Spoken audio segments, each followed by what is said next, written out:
Hello students, आज हम बात करेंगे क्लास 12 केमिस्ट्री। चैप्टर रहेगा एल्कोहल, फिनॉल, ईथर्स। और आज हम ईथर के बारे में डिस्कस करेंगे। इससे पहले के जो लेक्चर्स था उसमें हम एल्कोहल्स और फिनॉल्स के बारे में डिस्कस कर चुके हैं, उनके केमिकल फिजिकल प्रॉपर्टीज़ और प्रिपरेशंस देख चुके हैं। आज हम ईथर्स के बारे में बात करेंगे। ईथर्स की प्रिपरेशन, फिजिकल प्रॉपर्टीज़ और केमिकल प्रॉपर्टीज़, इनसे रिलेटेड हम टॉपिक लेंगे। उसमें सबसे पहले आज जो हम देखेंगे वो प्रिपरेशन ऑफ ईथर्स के बारे में स्टडी करेंगे। तो देखते हैं सबसे पहले प्रिपरेशन ऑफ ईथर्स। ईथर्स का जो नोमेनक्लेचर है हम इससे पहले वाले जो क्लासेज है उसमें देख चुके हैं। तो आज हम देख लेते हैं first method by dehydration of alcohols, that is alcohols के द्वारा हम किस तरीके से ईथर्स को फॉर्म कर सकते हैं, ये हम देखेंगे। तो जैसे हम एल्कोहल ले रहे हैं इथेनॉल्स यानी CH3CH2OH, 2 carbon containing alcohol, acid की प्रेजेंस में रिएक्शन होगी। एक बार अगर हम टेम्परेचर देखें तो 443 केल्विन रहेगा। तो यहाँ पर जो प्रोडक्ट बनेगा वो एथीन बनेगा, एल्कीन। यानी कि ये दोनों एक टेम्परेचर बेस्ड रिएक्शन है कि जब एथेनॉल को हम 443 केल्विन पर एसिड की प्रेजेंस में हीट करते हैं तो एथीन यानी एल्कीन प्रोडक्ट बनता है, जिसके बारे में हम पहले ही स्टडी कर चुके हैं इसी चैप्टर के अंदर। इसकी मैकेनिज्म भी हम देख चुके हैं। लेकिन यहाँ हमें देखना है preparation of ether, that is ether कैसे फॉर्म करेंगे। तो इसके लिए हमें सेकंड रिएक्शन देखनी है कि अगर वही एथेनॉल हम ले रहे हैं और यही रिएक्शन अगर 413 केल्विन पर हो रही है एसिड की प्रेजेंस में, H2SO4 की प्रेजेंस में, तो हमें ईथर मिलेगा। एथोक्सी एथेन का फॉर्मेशन यहाँ पर होगा। यही हमें इसमें देखना है क्योंकि हम अब यहाँ पर क्या पढ़ रहे हैं, प्रिपरेशन ऑफ ईथर। तो ये ईथर का फॉर्मेशन की सेकंड रिएक्शन हमें इसमें वॉच करनी है। तो सेकंड रिएक्शन में हमें क्या करना है कि ये जो रिएक्शन है हमारे पास एथेनॉल एग्जाम में आपको 413 केल्विन और H2SO4 एरो के ऊपर लिखा हुआ मिलेगा और प्रोडक्ट आपसे पूछा जाएगा तो यह आपको यहाँ पर 1 मोल ही दिया जाएगा। लेकिन ये अपना आप ही हमें माइंड लगाना है कि जब टेम्परेचर आपको 413 केल्विन दे रखा है और H2SO4 दे रखा है तो हमें 2 मोल्स इसमें लेने पड़ेंगे। और 2 मोल्स लेने के लिए जो रिएक्शन होगी इस तरीके से हम 2 मोल्स लिख लेंगे, CH3CH2OH और CH3CH2OH, और इसमें से इस तरीके से वाटर को रिमूव कर देंगे और CH3CH2O CH2CH3, that is CH3CH2O CH2CH3 यानी C2H5O C2H5। ये दोनों कंपाउंड एक ही कंपाउंड है, सेम कंपाउंड है। ईथर का फॉर्मेशन होगा जिसका IUPAC नेम होगा इथोक्सी एथेन और साथ में वाटर हमें मिलेगा। इसीलिए इसको हमने डिहाइड्रेशन रिएक्शन कहा है। इसमें वाटर रिमूवल होगा इसलिए एक डिहाइड्रेशन रिएक्शन है। तो 413 केल्विन पर ईथर का फॉर्मेशन होगा, ये हम कहना चाह रहे हैं। अगर temperature 443 kelvin in presence of H2SO4 होगा तो एल्कीन का फॉर्मेशन होगा एथीन का, जो हम इससे पहले ही स्टडी कर चुके हैं एल्कोहल्स जब हमने देखा था इसी चैप्टर के अंदर। अब हम मैकेनिज्म की बात कर लेते हैं कि किस तरीके से 2 moles of ethanol react in presence of H2SO4 at 413 kelvin and form ethoxy ethane. ये कैसे हुआ, किस तरीके से इन रिएक्टेंट मॉलिक्यूल्स के बीच रिएक्शन हुई, इसके लिए हम इसकी डिटेल स्टडी मैकेनिज्म में देखेंगे।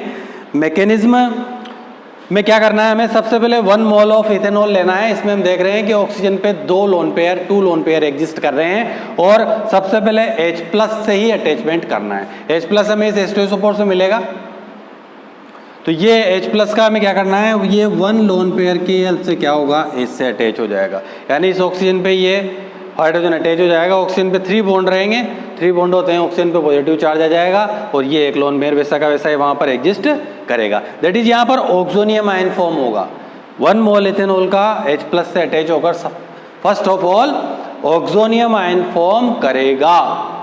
नेक्स्ट स्टेप हम देख लेते हैं इसमें कि अब ये ऑक्सोनियम आयन क्या कर रहा है। तो नेक्स्ट स्टेप में हमें सेकंड मोल भी इथेनॉल का लेना है। हमने इसमें पहले कहा है 2 मोल्स जो है यहाँ पर कंज्यूम होंगे इथेनॉल के। तो यहाँ पर ये इथेनॉल क्या करेगा, इस ऑक्सीजन पे जो लोन पेयर है इसकी हेल्प से ऑक्सोनियम आयन में पॉजिटिवली चार्ज ऑक्सीजन के पास जो कार्बन है उस पर जाके अटैच हो जाएगा।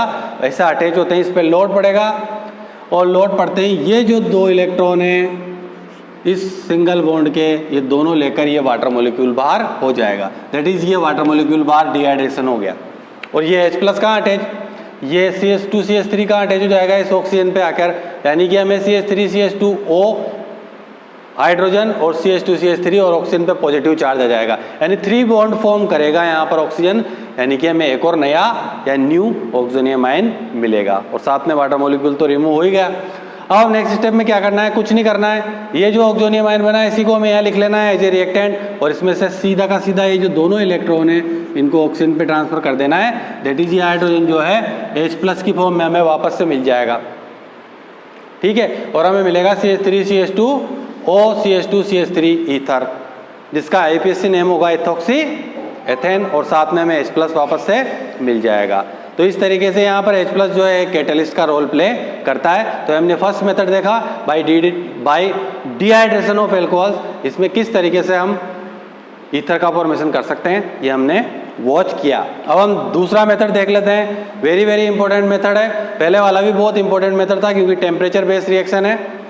यहाँ पर हम देख रहे हैं विलियमसन सिंथेसिस, ये भी बहुत ज़्यादा इंपॉर्टेंट मेथड है, विलियमसन सिंथेसिस मेथड। इस मेथड के द्वारा भी हम ईथर का फॉर्मेशन या प्रिपरेशन करते हैं। इसमें हमें क्या करना है, एक तो एल्किल हैलाइड लेना है और एक सोडियम एल्कोक्साइड लेना है। तो एल्किल हैलाइड जैसा कि हमने इससे पहले वाले चैप्टर में स्टडी किया था, RX इसका फॉर्मूला होता है और ये इस रिएक्शन की कंडीशन है यहाँ पर विलियमसन सिंथेसिस की कि ये RX हमें एल्किल हैलाइड हमें प्राइमरी एल्किल हैलाइड ही लेना है, 1 डिग्री एल्किल हैलाइड ही यहाँ पर लेना है, तभी यहाँ पर क्या होगा ईथर का फॉर्मेशन होता है। और उसकी रिएक्शन हम सोडियम एल्कोक्साइड से कराएंगे। रिएक्शन बहुत सिंपल है क्योंकि सोडियम एल्कोक्साइड का मतलब हो गया Na और एल का मतलब R और O का ऑक्साइड हो गया, सोडियम एल्कोक्साइड इसका नेम है। अब पोलैरिटी हम देख लेते हैं, एल्किल हैलाइड में हैलाइड पे आएगा नेगेटिव चार्ज और जो सोडियम है उसमें पॉजिटिव चार्ज, तो NaX यहाँ पर आउट हो जाएगा और हमें मिलेगा ROR। ROR क्या है, ईथर का ही फॉर्मूला होता है, ROR डैश हमें मिल जाएगा। 2 लोन पेयर हमें इसमें ऑक्सीजन पे मिलेंगे। अब इसका एक एग्जांपल देख लेते हैं, जो प्रोसेस हमने यहाँ क्या किया उसी को हम फॉलो करके देख रहे हैं कि अगर हमें प्राइमरी एल्किल हैलाइड यहाँ पर लेना है तो हम ले रहे हैं CH3Br, दैट इज R के प्लेस पर हो गया CH3 और X के प्लेस पे हो गया Br, यानी मेथिल ब्रोमाइड हमने ले लिया है। इसकी कंडीशन है 1 डिग्री एल्किल हैलाइड ये होता है, हमें यहाँ पर 1 डिग्री एल्किल हैलाइड ही लेना है तभी ईथर का फॉर्मेशन होगा।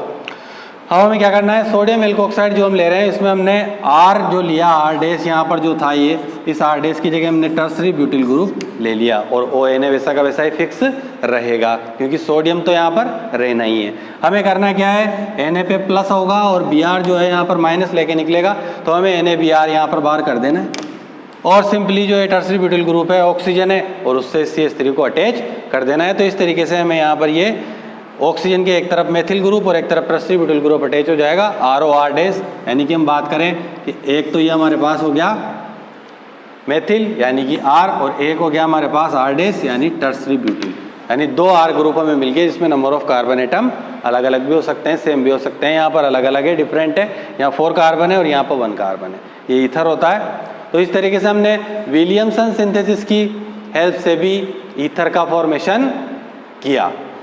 तो अभी हमने देखा कि विलियमसन सिंथेसिस के अंदर अगर अपन 1 डिग्री एल्किल हैलाइड लेते हैं तो वहाँ पर जो है ईथर का फॉर्मेशन होता है। अब हम ये केस देख लेते हैं कि अगर 3 डिग्री एल्किल हैलाइड वहाँ पर ले लिया जाए तो क्या होगा। तो इसमें हम देखते हैं कि अगर हमने RX के प्लेस पर हमने 3 डिग्री एल्किल हैलाइड लिया, ये हम देख रहे हैं टर्सरी ब्यूटिल ब्रोमाइड, ये जो कंपाउंड है इसका कॉमन नेम है टर्सरी ब्यूटिल ब्रोमाइड और इसको हम ले रहे हैं। और अगर ये कंपाउंड लिया जा रहा है और ये सिंपली जो सोडियम एल्कोक्साइड हमने लिया था वही कंपाउंड है, अब यहाँ पर हमने 1 कार्बन कंटेनिंग ले लिया है तो हम इसको बोल देंगे सोडियम मेथॉक्साइड। तो अगर ये कंपाउंड ले लिए जाते हैं तो अब ईथर का फॉर्मेशन नहीं होगा, यानी कि अगर हम 1 डिग्री एल्किल हैलाइड ना लेकर 3 डिग्री एल्किल हैलाइड लेते हैं तो ईथर नहीं बनेंगे।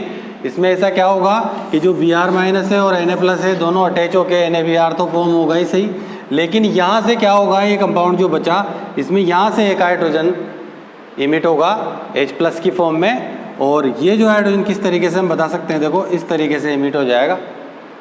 ये तो अपने इलेक्ट्रॉन लेके बाहर हो ही जाएगा Br तो, और ये जो बॉन्ड है यहाँ शिफ्ट हो जाएगा और ये H+ बाहर और ये H+ इस CH3O- पे अटैच होकर CH3OH का फॉर्मेशन कर लेगा और हमें क्या मिलेगा, CH3 वैसा का वैसा ही है, ऊपर वाला CH3 भी वैसा ही यहाँ पर एग्जिस्ट कर रहा है, लेकिन नीचे यहाँ पर डबल बॉन्ड क्रिएट होकर एल्कीन का फॉर्मेशन हो जाएगा, आइसोब्यूटीन हमें यहाँ पर मिल जाएगा। यानी कहने का अर्थ ये है या मतलब या मीनिंग अगर हम कहना चाहें तो क्या है कि विलियमसन सिंथेसिस में 1 डिग्री एल्किल हैलाइड लेने पर ही ईथर का फॉर्मेशन होगा। अगर हम 3 डिग्री एल्किल हैलाइड लेंगे तो एल्कीन का फॉर्मेशन हो जाएगा। अब हम विलियमसन में एक और रिएक्शन देख लेते हैं, ये भी विलियमसन का ही एग्जाम्पल है कि अगर हमें एरोमेटिक ईथर बनाना हो यानी बेंजीन रिंग कंटेनिंग ईथर बनाना हो तो क्या करना होगा, तो हमें फिनोल लेना है। फिनोल की ये रिएक्शन हम पहले ही पढ़ चुके हैं एसिडिक नेचर ऑफ फिनोल में कि जब इसकी NaOH बेस से रिएक्शन कराएंगे तो यहाँ से तो H और यहाँ से OH माइनस, ये रिमूव का वाटर रिमूव हो जाएगा और Na यहाँ पर अटैच हो जाएगा, दैट इज यहाँ पर सोडियम फिनॉक्साइड का फॉर्मेशन हो जाएगा। ये हम पहले ही पढ़ चुके हैं, ये यहाँ पर नई चीज़ नहीं है। तो यहाँ से जो हम ये देख रहे हैं ये यहाँ पर जैसे हमने यहाँ पर ये लिया था सोडियम मेथोक्साइड या एल्कोक्साइड, वैसे यहाँ पर हमें लेना है ये एरोमेटिक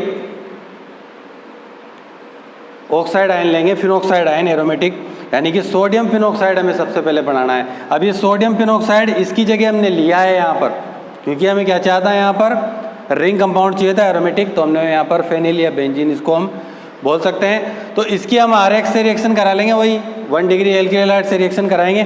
पोलैरिटी देखेंगे तो एक्स अपने दोनों इलेक्ट्रॉन लेके माइनस के फॉर्म में बाहर हैलाइड और Na पे प्लस है तो NaX तो बाहर हो ही जाएगा और इस O पर ये R सीधा डायरेक्टली अटैच हो जाएगा आके, क्योंकि O पे माइनस है और R पे प्लस, तो हमें ये एल्कोक्सी बेंजीन मिलेगा।